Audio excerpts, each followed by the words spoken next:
Apa yang terlintas di pikiran teman-teman ketika gambar yang menjadi sampul buku kami ini kami tayangkan?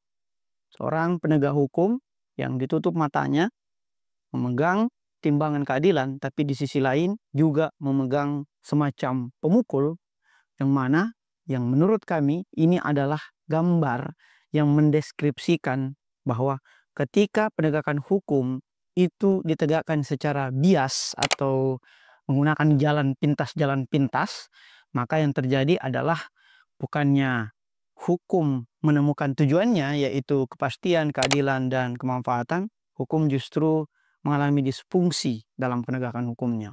Itulah yang menjadi subjudul dari buku yang kami susun berjudul Psikologi Hukum, Bias Kognitif dalam Penegakan Hukum. Yang mana ketika kita berbicara tentang hukum, maka bisakah misalnya hukum itu ditegakkan tanpa bantuan dari disiplin ilmu lain? Kita memahami bahwa hukum memang sui generis atau satu untuk dirinya sendiri. Tetapi di saat bersamaan, hukum itu tidak otonom atau hukum itu tidak mandiri. Hukum membutuhkan disiplin ilmu lain untuk bukan hanya dalam pengajarannya, tetapi juga dalam penegakannya. Misalnya, kalau kita mengambil contoh kasus pra-peradilan pada kasus Vina, yang mana para penyidik menuduh misalnya Peggy Maulana atau Peggy Perong itu sebagai pelaku pembunuhan, padahal di dalam putusan pra-peradilannya Peggy dinyatakan tidak bersalah.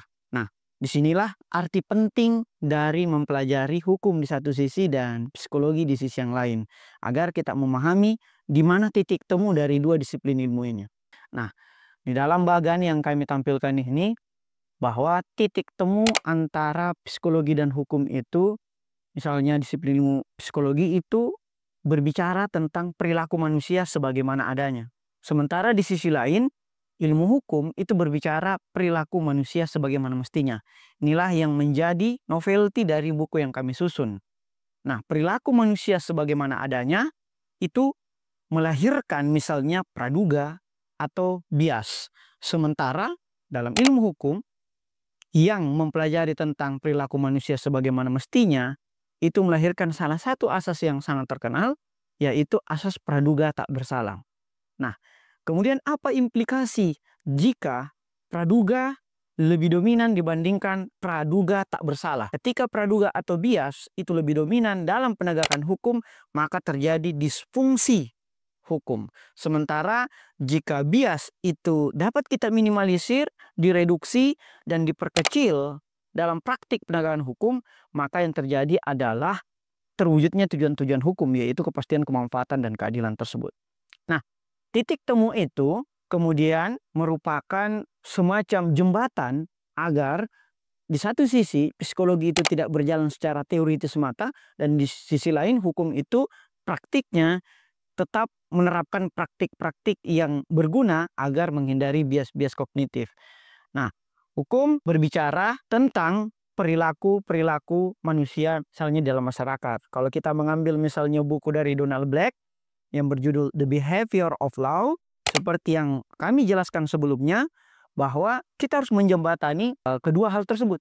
Kita harus mempelajari faktor-faktor psikologis dalam sistem hukum tersebut. Donald Black menjelaskan terdapat gaya hukum di dalam setiap penegakan hukum tersebut. Ketika gaya hukumnya itu berbicara tentang stratifikasi, maka penegakan hukum itu menjadi begitu lemah. Tetapi kalau kelas bawah yang melakukan pelanggaran hukum, maka penegakan hukum menjadi begitu kuat. Nah, bayangkan misalnya ketika hukum ini kita tegakkan atau bahkan sesederhana kita pelajari di ruang-ruang perkuliahan Fakultas Hukum tanpa mempelajari psikologi. Maka psikologi yang semestinya mempelajari perilaku manusia sebagaimana adanya menjadi tidak memiliki arwah di dalam penegakan hukum. Nah, hukum di sisi lain yang mempelajari tentang manusia sebagaimana mestinya itu juga akan menjadi semacam dokumen-dokumen yang hanya diterapkan pada keluruhan di atas kertas dalam aturan-aturan, di dalam norma-norma, tetapi tidak dijalankan pada lapangan perbuatan. Nah, disitulah arti penting dari mempelajari psikologi, misalnya ketika kita menjadi pembelajar hukum. Nah, misalnya saya ambil contoh dalam salah satu bab buku kami ini, khususnya di departemen saya hukum acara, terjadi bias kognitif antara subjek-subjek hukum acara, yaitu penyidik satu sisi, hakim, dan pengacara di sisi lain. Yang mana kalau teman-teman lihat pada gambar bagan yang kami susun, pertama pengacara.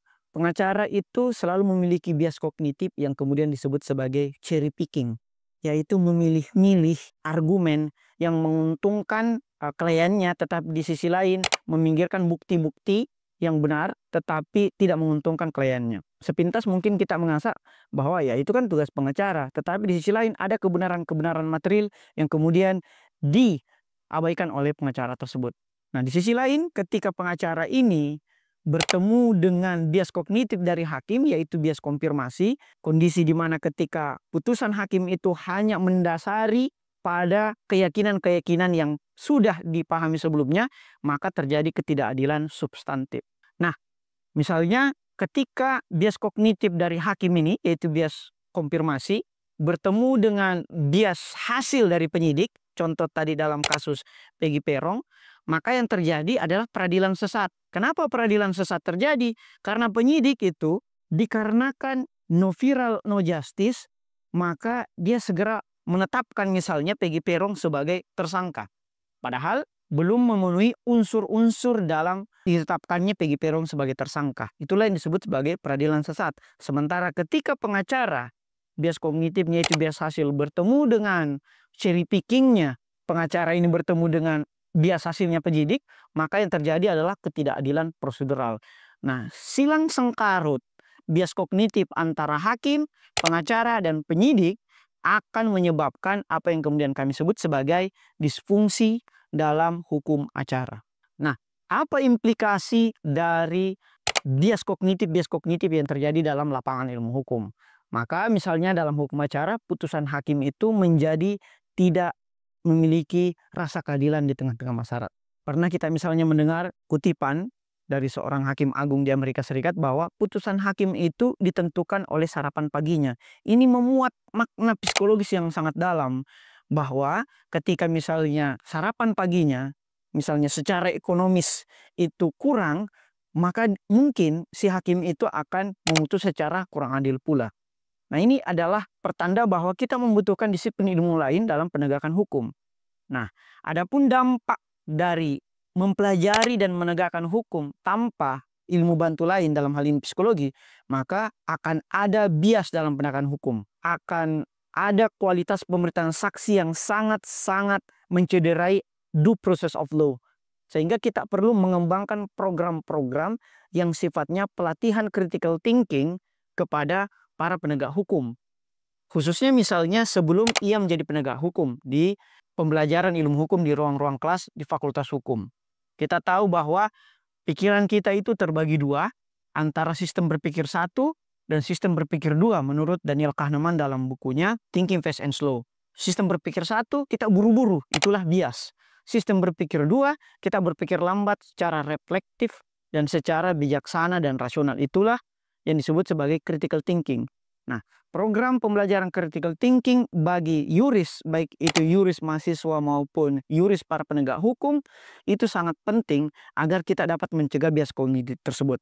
Meskipun kita menghadapi tantangan bahwa para penegak hukum tentunya akan resisten terhadap penerapan critical thinking di lapangan pengadilan atau di kejaksaan, di kepolisian, atau di dunia kepengacaraan. Tetapi karena perilaku manusia itu begitu kompleks, dan dinamika perkembangan masyarakat itu begitu progres, maka kita tetap harus mengupayakan program pelatihan berpikir kritis tersebut. Nah, keterbatasan sumber-sumber daya dalam melatih dan peserta yang akan dilatih itu merupakan tantangan bagi kita untuk menerapkan psikologi hukum, baik itu di pembelajaran Fakultas Hukum maupun di praktisi dunia hukum. Saya kira itu. Terima kasih. Wassalamualaikum warahmatullahi wabarakatuh.